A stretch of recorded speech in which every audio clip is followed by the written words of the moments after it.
श्री कृष्णाय नमः। श्रीनाथो जानकीनाथ अभेद परमात्मनि तथापि मम सर्वस्वं कृष्णः कमललोचन। नान्या स्पृहा रघुपते हृदयस्मदीये सत्यं वदामि भवताम् अखिलान्तरात्मन्।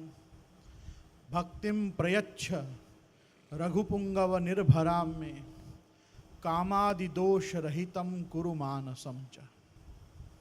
श्री गुरुभ्यो नमः।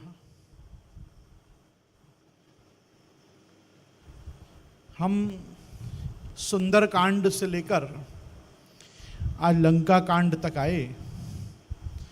अरण्य कांड, किष्किंधा कांड बहुत सुंदर हमने ये 8 दिनों में जहाँ तक हमारी रामायण चली हमने बहुत आनंद लिया और ले रहे हैं। मैं खास तो ये बात कहना चाहूँगा कि सुंदर कांड को सुंदर कांड क्यों कहा गया, इसके ऊपर बहुत से तत्व मनीषियों ने अपने अपने अर्थ प्रकट किए हैं। बहुत से कारण हैं, परंतु हम सब जानते हैं कि जामवंत जी का परिचय देते हुए, ब्रह्मा जी के मानस पुत्र जामवंत जी का परिचय देते हुए तुलसीदास जी कहते हैं जामवंत मंत्री अति बूढ़ा। बहुत वयोवृद्ध लोगों में से एक, और वो खुद बता रहे हैं कि मैं तो सतयुग से हूँ, मैंने तो त्रिविक्रम भगवान वामन जी के भी दर्शन किए हैं। तो जामवंत जी जो हैं उनके मुख से सुंदर कांड का प्रारंभ हो रहा है। जामवंत के वचन सुहाए। देखो, नई पीढ़ी को, युवा पीढ़ी को जब बड़ों की बात अच्छी लगे ना, वचन सुहाएं, तो उनके जीवन में सुंदर कांड का प्रारंभ होता है। ऐसा है, नचा सभा यत्र न वसंति वृद्धा वृद्धा न तेयेति वदंति सत्यम। वो सभा सभा ही नहीं होती जहां कोई बड़ा बूढ़ा आदमी ना बैठा हो, क्योंकि जब तक कोई बड़ा आदमी नहीं बैठा होगा, सत्य क्या है वो बिना अनुभव के नहीं आएगा। सत्य केवल ज्ञान से प्राप्त नहीं होता, सत्य अनुभव जन्य भी होता है। जामवंत के वचन सुहाए। ये जितनी भी टीम पार्टी गई है इसमें सब यंग लोग हैं। हनुमान जी यंग, अंगद यंग, नल नील यंग, सब युवा लोग हैं। और युवा शब्द को उल्टा कर दो तो उसका अर्थ होता है वायु। जिस समय वायु के समान वेग मनुष्य के शरीर में हो, उस समय वो जो संकल्प ले उसके सत्य संकल्प को भगवान पूरा करते हैं। परंतु सुंदर कांड का वास्तविक अर्थ वाल्मीकि जी भी करते हैं, और वाल्मीकि जी आज्ञा करते हैं नष्ट द्रव्यस्य लाभस्य सुंदर परिकीर्तिता। हमारी कोई संपत्ति खत्म हो गई हो, नष्ट हो गई हो, वो हमको वापस प्राप्त हो, उसको भी सुंदर कहा जाता है। और सुंदर कांड ही एक ऐसा कांड है कि जब भारत की श्री, भारत की लक्ष्मी, भारत की सीता जी को लंकाधिपति रावण हरण करके ले गया, और जो लक्ष्मी राम के जीवन में नष्ट हुई कुछ समय के लिए, उसकी पुनः प्राप्ति नष्ट द्रव्यस्य लाभस्य सुंदर परिकीर्तिता। वो सुंदर कांड में जाके रामचंद्र जी को पता चला सीता जी कहाँ है। इसलिए भी सुंदर कांड है। हमको प्रश्न होता है कि सीता जी के और रामचंद्र जी के जीवन में इतना जबरदस्त वियोग कैसे उपस्थित हुआ। क्या कारण है कि राम और सीता इतने समय के लिए अलग हुए, और वो भी इस प्रकार से अलग हुए, किसी को नहीं मालूम है कहाँ गए, कौन ले गया। धीरे धीरे ट्रेसेस मिल रहे हैं और धीरे धीरे सब बातें पता चल रही हैं। आप देखो, वाल्मीकि रामायण में जिस समय पर सुग्रीव और उसके मंत्री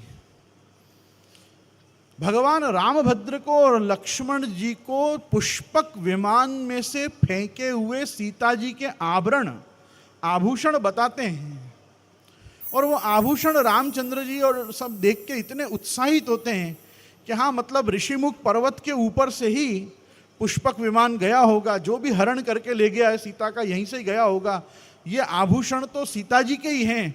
और अति उत्साह में भगवान रामभद्र लक्ष्मण जी को बताते हैं कि देखो लक्ष्मण, ये हार को देखो, ये कुंडल को देखो, ये इनको कड़ों को देखो, चूड़ियों को देखो, देखो ये सब सीता जी की हैं। और वहाँ बहुत आदर्श वाक्य वाल्मीकि रामायण का, लक्ष्मण जी का, जो भारतीय संस्कृति जिस पे आज भी गौरव करती है, लक्ष्मण जी वो वचन कहते हैं, नाहम जानामि केयूरे नाहम जानामि कुंडले नूपुरे अभिजानी ही नित्यम पादाभिवंदनात्। मैं हार को नहीं जानता, मैं कुंडल को नहीं जानता, मैं केवल इन नूपुरों को पहचानता हूँ, इन पायलों को मैं पहचानता हूँ, क्योंकि मैं नित्य सीता जी की चरण वंदना करता था। मैंने ये नूपुर पहचान लिए हैं कि ये मेरी माँ के हैं। और वो चरणारविंद के नूपुरों के ऊपर जिसकी कभी दृष्टि गई नहीं, ऐसे लक्ष्मण जी को कटु वचन, ऐसे भद्र मनुष्य को अभद्र वचन, आवेश में आकर तुम्हारे हृदय में मेरे प्रति कुटिलता है, ऐसे वचन जो सीता जी के निकले। जिस समय मारीच ने हे लक्ष्मण, हे सीता, राम की वाणी में जिस समय पर इस प्रकार की करुण पुकार की, मानो भगवान रामचंद्र जी आहत हुए हों और रामचंद्र जी हे लक्ष्मण, हे सीता कह के सहायता के लिए पुकारे हों, उस वाणी को सुन के बिकल हुई सीता, आओ देखा न ताओ, जो मुंह में आया लक्ष्मण जी को कहा। लक्ष्मण जी दास हैं, लक्ष्मण जी छोटे भाई हैं, लक्ष्मण जी देवर हैं, लक्ष्मण जी उनके परिचायक हैं भगवत सेवा में। कोई वस्तु का विचार नहीं किया। उन्होंने जो अपशब्द कहे, अंतर्यामी परमात्मा भगवान राम ने जाना, ये काम सीता जी से अच्छा नहीं हुआ। इनसे क्या हुआ?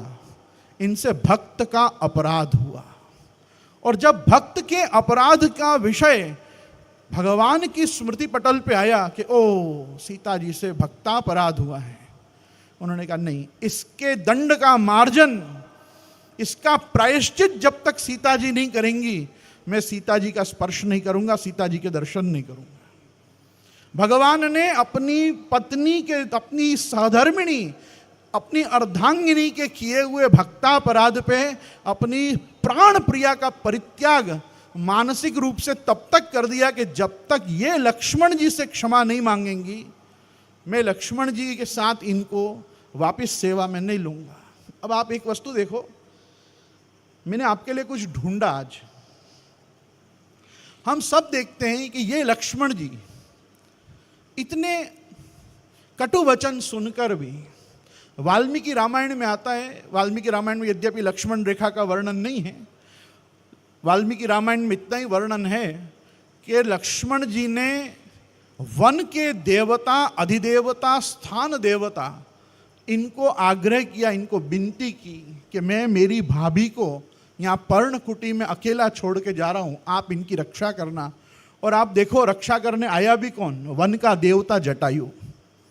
जटायु रक्षा करने के लिए आया, वो वन का देवता ही था। उनको मैं देव कोटि में इसलिए रख रहा हूँ क्योंकि वो गरुड़ जी के वंश में आता है। भगवान कश्यप के विनीता नाम की पत्नी से अरुण और गरुड़ हुए। गरुड़ जी के वंश में ही ये संपाति और जटायु, ये दो भाई उस वंश में आए।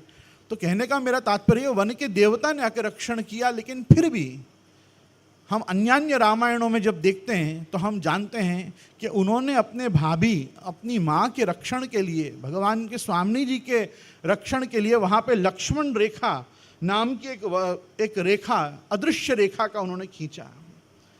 लक्ष्मण रेखा आप सभी जानते हैं, पर इसका असली नाम शायद आपको पता न हो। लक्ष्मण रेखा का नाम है सोमतीति विद्या।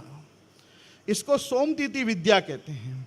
यह भारत की प्राचीन विद्याओं में है, जिसका अंतिम प्रयोग महाभारत युद्ध में हुआ था। चलिए जानते हैं अपने प्राचीन भारतीय विद्या के इस क्रम को। महर्षि श्रृंगी कहते हैं कि एक वेद मंत्र है, सोमम ब्रही व्रतम व्रतः स्वाहा वेतु संभव ब्रहे वाचम प्रवाणम अग्नम ब्रह्म रेते अवस्थी। यह वेद मंत्र एक कोडेड मंत्र है, इसको लॉक किया गया है, इस वेद के मंत्र को। और उस कोडेड मंत्र से सोमना कृतिक नाम का यंत्र पृथ्वी और बृहस्पति के बीच में कहीं बनता है। मतलब in the Cosmos, in the space, जब इस मंत्र का साधन करके इसको सिद्ध किया जाता है तो इससे जो प्रकट होता है वो सोमना कृतिक नाम का यंत्र होता है, जो अंतरिक्ष में बृहस्पति और पृथ्वी के बीच में केंद्रित किया जाता है। यह यंत्र जल, वायु और अग्नि के परमाणुओं को अपने अंदर सोखता है, और जब इस कोड को उल्टा करके इसको व्युत्क्रम में जपा जाता है तो ये एक खास प्रकार की अग्नि को विद्युत के परमाणुओं के साथ जोड़कर और वापस बाहर की तरफ ये यंत्र फेंकता है। जब महर्षि भारद्वाज ऋषि मुनियों के साथ भ्रमण करते हुए वशिष्ठ ऋषि के आश्रम पहुंचे तो महर्षि वशिष्ठ से पूछा कि राजकुमारों की शिक्षा दीक्षा कैसी चल रही है।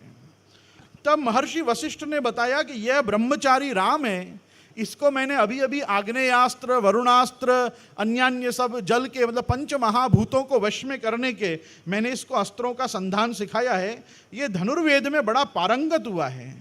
लेकिन फिर बाद में वो कहते हैं कि लेकिन ये जो ब्रह्मचारी लक्ष्मण है ये एक दुर्लभ सोमदीति नाम की विद्या सीख रहा है। उस समय पृथ्वी पर 4 गुरुकुलों में ये विद्या सिखाई जाती थी। महर्षि विश्वामित्र के गुरुकुल में, वशिष्ठ के गुरुकुल में, महर्षि भारद्वाज के गुरुकुल में, उद्यालक गोत्र के आचार्य शिकाम केतु के गुरुकुल में, और लक्ष्मण जी इस विद्या में वहीं से पारंगत हुए थे। आकाशीय विद्युत मिलाकर उसका पात बनाया जाता है, फिर इस यंत्र को एक्टिवेट करके उसकी मदद से एक लेजर बीम जैसी किरणों को उस रेखा को पृथ्वी पर गोलाकार खींचकर केंद्रित किया जाता है। उसके अंदर जो भी रहेगा वो सुरक्षित रहेगा, लेकिन बाहर से अंदर अगर कोई भी जबरदस्ती प्रवेश करने का प्रयास करेगा तो अग्नि और विद्युत का ऐसा झटका लगेगा कि वो भस्म होकर उड़ जाएगा। ये इसके अंदर कभी भी व्यक्ति उस गोलाकार सोमनाकृतिक यंत्र की लेजर बीम प्रभाव से उसके अंदर प्रवेश नहीं करेगा। महर्षि दधीची, महर्षि शांडिल्य भी इस विद्या को किसी काल में जानते थे, ऐसा वशिष्ठ को श्रृंगी ऋषि ने बताया। और यहाँ पे ये बता रहे हैं कि अंतिम चरण में भगवान श्री कृष्ण ने जहाँ पे महाभारत का युद्ध होने वाला था उस पूरे युद्ध स्थली के बाहर इसी प्रकार की एक अदृश्य गोलाकार रेखा खींचकर इसी लक्ष्मण रेखा सोमदीति विद्या का प्रयोग किया था, जिससे महाभारत में चलने वाले बड़े बड़े अस्त्रों से, उसके रेडिएशन के दुष्प्रभाव से भारत की अन्य प्रजा को कोई हानि न पहुंचे। तो ये त्रेता युग से लेकर और द्वापर युग तक ये सोमदीति नाम की विद्या इस प्रकार से रखी जाती थी। इस विद्या का प्रयोग कर कर लक्ष्मण जी ने अपने भाभी का रक्षण किया था, जिसका हम सभी प्रभाव जानते हैं कि इतना बड़ा तांत्रिक, इतना बड़ा विद्वान, खुद रावण भी उस रेखा को लांघ नहीं पाया। उस रेखा का उल्लंघन करके सीता जी आप स्वयं आई, उनका हरण हुआ, उनका हरण करके वो अशोक वाटिका बिराजी। और अशोक वाटिका में जिस समय आज हमने जो प्रसंग सुना कि सुंदरकांड, और उस सुंदरकांड में हनुमान जी की उनसे भेंट होती है और हनुमान जी को चूड़ामणि देकर वो कहते हैं कि भगवान से कहना कि अब कोई प्रकार का विलंब न करें, मुझे 1 मास की अवधि रावण ने दी है, और हाँ वहाँ लक्ष्मण जी को जाके जरूर कहना कि मैंने उनसे क्षमा मांगी है, मैं उस दिन जो बोल गई उसका मैं क्षमापन करती हूँ। और जब हनुमान जी ने आके भगवान रामभद्र को सीता जी का ये संदेश लक्ष्मण जी के सानिध्य में सुनाया कि हाँ प्रभु, उन्होंने लक्ष्मण जी से भी कहा है कि उस दिन कहे हुए कटु वचनों की मैं क्षमा मांगती हूँ, भगवान को विश्वास हुआ कि हाँ अब भक्तापराध इसका दूर हुआ है। और भगवान ने सुग्रीव को कहा अब विलंब नहीं करना है, अब सीता जी को हम तुरंत छुड़ाएंगे। कहने का मेरा तात्पर्य यह है कि आज हम पुष्टि भक्तों को तो हम पूरे दिन सारे फूल घर, शाक घर, पान घर, भंडार, कण भंडार, प्रसादी भंडार, सजावट विभाग, गुरु सेवा, प्रभु सेवा, गौ सेवा, हम सब अपने साथ वैष्णवों के साथ, अन्यान्य भक्तों के साथ ही पूरे दिन लगे रहते हैं। हमको भी विचार करना चाहिए कि जब भगवान एक भक्त के अपराध पे इतना बड़ा दंड अपनी पत्नी को दे सकते हैं, तो हम कलिमल कलुषित दुष्ट पामर जीवों की तो प्रभु क्या हालत करेंगे। सदा सर्वदा भक्तों के अपराध से अपने को बचना चाहिए। केवल भगवद अपराध की चिंता नहीं करनी चाहिए, भक्तापराध से भी बचना चाहिए। वैष्णव को किसी भी प्राणी का दिल नहीं दुखाना चाहिए। कोई कटु वचन ऐसे नहीं बोलने चाहिए कि सेवा करता दूसरा उसमें हानि को प्राप्त करे। तो मेरे कहने का तात्पर्य सिर्फ ये है कि मुझे आपसे ये बांटना था कि किस प्रकार से ये सोमतीति विद्या का प्रयोग हुआ। दूसरा, आज हमने एक बहुत सुंदर क्रम देखा, किस प्रकार से भगवान ने ये लंका पे पूरा समुद्र बनाया, ये समुद्र पे सेतु बनाया। और जब ये सेतु बना तो वहाँ पे हम देख रहे हैं कि यहाँ पे देखो मैंने चित्र लगाया है, रामेश्वर लिंग का भगवान ने स्थापन किया। 12 ज्योतिर्लिंग में से दक्षिण भारत में एक द्वीप पे आज भी रामेश्वर धाम विराजते हैं। और मैं उनके विषय में केवल विष्णु पुराण का एक वाक्य यहाँ आपका सुनाना चाहूँगा। मद भक्त शंकर द्वेषी मद्वेषी शंकर प्रिय उभौ तौ नरकम यातः यावत् चंद्र दिवाकरम। विष्णु पुराण का ये वाक्य है। ये जो आपने अभी चौपाई सुनी यहाँ, मम द्रोही शिवद्रोही मम भगत कहावा सो नर सपने मोही नहीं पावा, ये सब जो हैं, ये जो सारी चौपाई यहाँ पे लिखी गई हैं, ये विष्णु पुराण के आधार पे लिखी गई हैं। जहाँ कह रहे हैं मद भक्ता शंकर द्वेषी, मेरा भक्त होकर, ये भगवान नारायण स्वयं कह रहे हैं, मेरा भक्त होकर जो शंकर से द्वेष करता है, और मद्वेषी शंकर प्रिय, और मेरा और शंकर जी का प्रिय होने के चक्कर में जो मेरा द्वेष करता है, वो तब तक नरक में पड़े रहते हैं जब तक चंद्रमा और सूर्य की आयुष्य होती है। यावत चंद्र दिवा करो ता उभौ नरकम याता, वो वहाँ नरक में पड़े रहते हैं। और ऐसी भी एक चौपाई यहाँ पे आती है। तो कहने का मेरा तात्पर्य, वैष्णवों को भक्तापराध से बचने में कभी भी भगवान रुद्र का द्वेष नहीं करना चाहिए। शिवजी को भी श्रीमद् भागवत ने वैष्णवानाम यथा शंभो ऐसा बताया है कि वैष्णवों में यदि कोई सबसे श्रेष्ठ हैं तो भगवान रुद्र हैं। और दूसरा, एक आज अपने बहुत गजब की बात सुनी कि उसको बड़ा आश्चर्य हुआ रावण को कि भगवान ने समुद्र पे सेतु बांधा।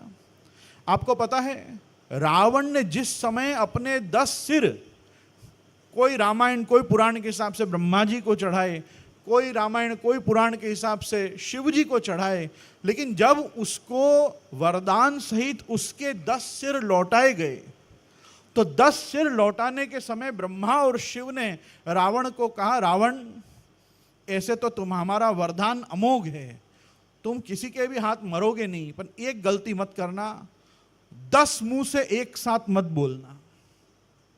क्या शर्त रखी? 10 मुख से एक साथ मत बोलना।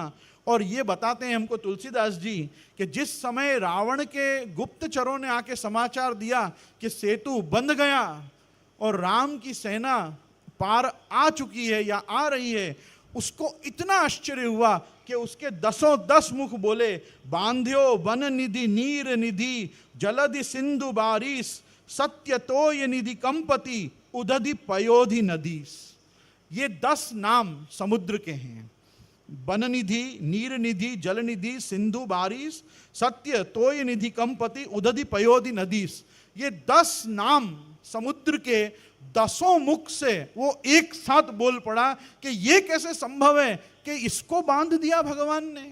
और तभी नाना माल्यवान खड़े हुए और कहा, तेरा काल आ गया, आज तू 10 मुंह से एक साथ बोल दिया है। ये 10 मुख से तुमको एक साथ नहीं बोलना था।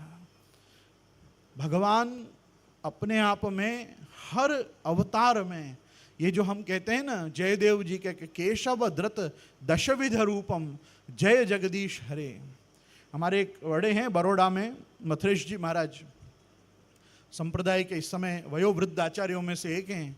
उन्होंने एक समय ऐसा निर्णय दिया कि भगवान श्री कृष्ण गोवर्धन धर जैसे सारस्वत कल्प में आप पूर्णावतार हुए थे, उसके पूर्व कल्प में भगवान श्री कृष्ण ने राम का जो अवतार लिया था, वो राम का अवतार भी पूर्णावतार था। हर कल्प में भगवान एक अवतार से परिपूर्णतम अवतार के रूप में भी दशावतार के क्रम को, चतुर्विंश अपने अवतार के क्रम को भगवान चलाते हैं। मैं आपका एक छोटा सा ध्यान यहाँ आकर्षित करना चाहूँगा। आज थोड़ा कम बोलना चाहूँगा मैं। देखो, अपन श्रीनाथ जी श्री गोवर्धन नाथ जी को देखते हैं। अब श्री गोवर्धन नाथ जी का चिंतन करो और मेरी बात को देखो। भगवान ने नागपाश से अपने आप को विमुक्त किया। इंद्रजीत ने नागपाश छोड़ा और नागपाश में भगवान बंधे। भगवान की ही प्रेरणा से हनुमान जी नारद जी के पास गए। नारद जी हनुमान जी ने गरुड़ जी को प्रेरित किया और गरुड़ जी जो अपने आप में भगवान की विभूति हैं, भगवान पक्षियों में मैं गरुड़ हूं, ऐसा भगवान वैनतेयश्च पक्षिणाम, भगवान गीता जी में कहते हैं कि मैं पक्षियों में वैनतेय, विनीता का पुत्र गरुड़ हूं। भगवान ने एक स्वरूप से खुद को ही बुलाया और भगवान ने इंद्रजीत के नागपाश को छिन्न भिन्न किया। ये भगवान रामचंद्र जी का नागदमन स्वरूप है। कौन सा स्वरूप है? नागदमन स्वरूप है। भगवान ने पहले जयंत, इंद्र के पुत्र जयंत को अपना प्रभाव दिखाया, दूसरे में इंद्रपुत्र बाली का वध किया और तीसरे इंद्र को जीतने वाले इंद्रजीत का वध लक्ष्मण जी से कराया। यह भगवान का इंद्र दमन स्वरूप है। तीसरे चरण में ये समस्त देवी देवताओं को रावण ने जीता, भगवान ने रावण को जीता और अपना देव दमन स्वरूप भी प्रकट किया। प्रधान मल्ल निबर्हण न्याय कहते हैं कि एक रेसलर जिसने छोटे छोटे बहुत से रेसलर्स को पीट दिया हो, उसको जाके जब पीट दो तो तुम उससे भी बड़े रेसलर हो जाते हो। तो भगवान ने अपने नाग दमन, भगवान ने अपने इंद्र दमन और भगवान ने अपने देव दमन, ये तीनों स्वरूप को रामावतार में भी प्रकट करके श्रीनाथ जी ने ये दर्शन दिए हैं। इसलिए हमारे यहाँ कहते हैं कि राम ने 4 कार्य पुष्टि के किए। ये पुष्टि पुरुषोत्तम की ही लीला है। पुष्टि पुरुषोत्तम ही अपने पुरुषोत्तमत्व को यथा आवश्यकता यथावकाश आप प्रयोग में लेते हैं और प्रतिकल्प, प्रतिमन्वंतर, प्रतियुग में जब आप अवतार लेते हैं तो अपने भक्तों को उस प्रकार से प्रभु फल दान करते हैं। आज ये रामायण की जो गौरव गाथा अपन सुन रहे हैं, ये भगवान के नरोत्तम स्वरूप की लीला तो है ही, परंतु ये ईश्वर का ईशानु कथा है, जिसको हम 9वें स्कंद में ईशानु कथा कहते हैं। सुखदेव जी का जो इंटेंशन है, वो सुखदेव जी का इंटेंशन ये नहीं है कि आपको सूर्य वंश के राजाओं का और चंद्रवंश के राजाओं का वर्णन सुनाया जाए। परीक्षित के पास दिन ही कितने बचे हैं, परीक्षित के पास तो बहुत कम समय बचा है। उसको क्या मतलब है इसका बेटा ये हुआ, उसका बेटा ये हुआ, इसके बेटे से ये हुआ, उसका बेटा ये हुआ। इन सभी रूपों में भगवान ने अपने कार्य कैसे किए, भगवान ने अपने कैसे कार्य करवाए, ये जैसे ईशानु कथा है, वैसे हम भी जो यहाँ गत 8 दिनों से सुन रहे हैं, ये हम प्रभु की ईशानु कथा ही सुन रहे हैं। ये ईश्वर की कथा है। और ईश्वर की कथा में रामचंद्र जी को जब हम कहते हैं कि ये विग्रहवान धर्म हैं, तो आप देखो कि धर्म का ही दूसरा स्वरूप यदि कोई है तो धर्म के दूसरे स्वरूप हनुमान जी हैं। हनुमान जी ही जाकर सीता जी के अपराध क्षमापन का साक्ष्य भी बन रहे हैं। और आप पुत्रत्वेन आके जब अपना परिचय भगवान को दे रहे हैं, भगवान भी अपनी पुत्रता उनको सौंप रहे हैं। और आप देखो रामचंद्र जी का संकल्प कैसा है। रामायण को जब आप आगे जाके पढ़ोगे तो आपको मालूम पड़ेगा कि अयोध्या का छल्ले राजा भगवान राम है। भगवान जी जब अपना अवतार काल पूरा किया तो अपने राज्य को, भारतवर्ष को 2 भाग में बांटा। एक को उत्तर कौशल कहा गया और एक को दक्षिण कौशल कहा गया। परंतु अयोध्या का राज्य भगवान ने किसको दिया? आज भी हम अयोध्या जाएं तो सबसे ऊंचे टीले पे सबसे ऊपर हनुमान जी विराज रहे हैं। हनुमान गढ़ी में भगवान ने अपने पहले पुत्र, जैसे पार्वती जी ने गणेश जी को अपना पुत्र माना और महादेव जी ने स्वीकृति दी कि हाँ पार्वती नंदन मेरे पुत्र हुए, वैसे ही भगवान रामभद्र ने भी, सीता जी ने हनुमान जी को पुत्र माना और आपने भी स्वीकारा कि हाँ ये मेरे पुत्र हैं। और ये परंपरा आज की नहीं है। कुंती ने जितने देवताओं से पुत्र लाकर दिए, चाहे कुंती ने इंद्र से, धर्मराज को यमराज से लाके दिए, फिर बाद में इंद्र से लाके दिए, वायु देवता से लाके दिए, अश्विनी कुमारों से लाके दिए, पर आज भी हम उनको उनके पुत्र नहीं कहते हैं, उनको पांडव कहते हैं। हमारी संस्कृति में हम माता यदि बताए कि हे पुरुष, हे मेरे पति, ये आपका पुत्र है, तब से उसमें पुत्रता आती है। तो इसलिए जानकी जी ने, किशोरी जी ने जब स्वीकारा है, तब रामचंद्र जी ने उनको अपना पुत्र माना है। और आज भी अयोध्या के राजा के रूप में जिन्होंने शांति से धैर्यपूर्वक हनुमानगढ़ी में कभी दर्शन किए हो, वो देखेंगे कि वहाँ सिंहासन पे तो हनुमान जी विराज रहे हैं और मंत्रियों की तरह पीछे राम, लक्ष्मण, सीता, भरत, शत्रुघ्न आदि सब पीछे अलग अलग रूपों में आप ठाड़े हैं। क्योंकि जानकी जी का संकल्प है कि मैंने मेरे पुत्र के रूप में हनुमान जी को प्रथमतया देखा है, इसलिए लवकुश से भी ऊपर सदा सर्वदा रामभद्र ने उनको रखा है। इसका प्रत्यक्ष दर्शन आज भी अयोध्या में हमको करने को मिलता है। मेरे कहने का तात्पर्य है, आप सब लोगों का बड़ा धन्य भाग्य है कि पुष्टि पुरुषोत्तम भगवान श्री कृष्ण की मर्यादा पुरुषोत्तमत्वेन जो लीला हुई है, उस मर्यादा के सिद्धांतों का अपन यहाँ नित्य मध्यान्ह अपराह्न काल से सायं काल तक नित्य चिंतन करते हैं।